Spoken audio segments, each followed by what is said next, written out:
Again, we have yet another PC individual who has found a way to evade or basically pull a final destination and cheat death when it came to interactions with law enforcement. Now, what's interesting about this one is that they used a whole new method of doing things besides the typical firearm. So this woman's name is Rorie Susan Woods. She's 55 years of age, out of Massachusetts. And I can't help but to say that she kind of looks like the Trunchbull from Matilda if she had gray hair. But this woman found a way to evade the police and get taken in alive. And that's probably why she has this smug look on her face, because she's probably just filled with excitement that she was able to survive. And as you can see, that she doesn't have a bruise or a cut on her. She's not bleeding from anywhere on the face. We don't see any visible markings. But the way that she was able to attack the police that was so different from everyone else was she used a beehive. The title reads beehives, so it sounds like, did she use more than one, or did she just use one and just put an S there for plural purposes?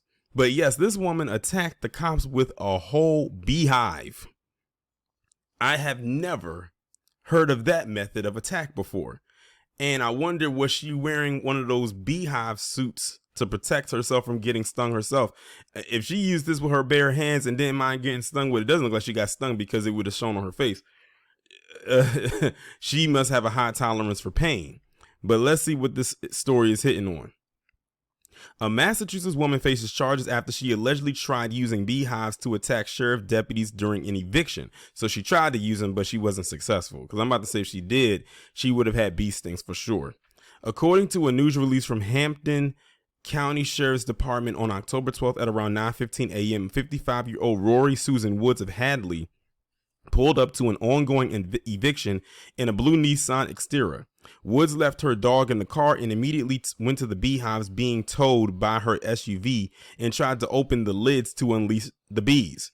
Woods was one of several protesters who had gathered outside the $1.5 million house to prevent the eviction of homeowner Alton King Jr., according to PennLive.com. Sheriff's officials said a deputy tried to stop Woods, but she made the bees angry and they started to circle the area.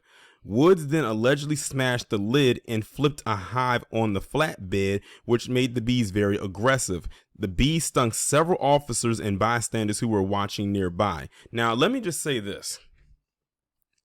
Granted, she's very upset about what was going on, but I have to be serious right here. While she was upset with what the cops were doing, or what she felt the cops were about to do, or with this eviction and everything like that, releasing a swarm of bees like that is definitely dangerous, because it said that bystanders got stung as well. Like, imagine releasing a swarm of bees all in one area and there's a bunch of people around. Like, that will be catastrophic, because you got people running everywhere, swatting at the bees, people getting stung multiple times. And the thing is, if you get stung multiple times by those bees, I'm sure that does something to your body. I'm not exactly sure what it was, but it reminds me, and I'm showing my age when I say this, and I'm sure some of you will remember this movie. If y'all remember the movie My Girl, when Macaulay Culkin's character had went into the woods and kicked that beehive and he got stung to death, I keep thinking of that scene right there with those bees. So this woman, they said she flipped open the lid, knocked one over. And so she, like they said, that she released a swarm of bees out of her just being upset. So I just had to throw that out there. Woods put on a professional beekeeper suit, which I assumed she had to because she doesn't have any bee stings on her, to protect herself, then carried a tower of bees near the front door of the home to try and stop the eviction, which had been stop and go for nearly 2 years, according to the release. At the front door of the home, she tried to agitate the bees more, officials said, and was arrested by sheriff's deputies and booked at the Western Massachusetts Regional Women Correctional Facility. Woods was charged with assault and battery by means of a dangerous weapon, 3 counts of assault by means of a dangerous weapon, and a disorderly conduct charge, because she did use the bees as a weapon at that point. Never in all my years of leading the Hampden county sheriff's civil process division have I seen something like this. And I can honestly say in my years of doing these commentaries and talking about stories such as these, have I ever seen or talked about something like this either.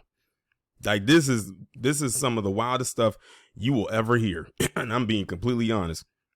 We truly try to help everyone. We are court-ordered to evict, and the New York Times even documented the sheriff's humane eviction process during the pandemic. I'm just thankful no one died because bee allergies are serious. Exactly. And that goes back to the movie again because Macaulay Culkin's character had a bee allergy.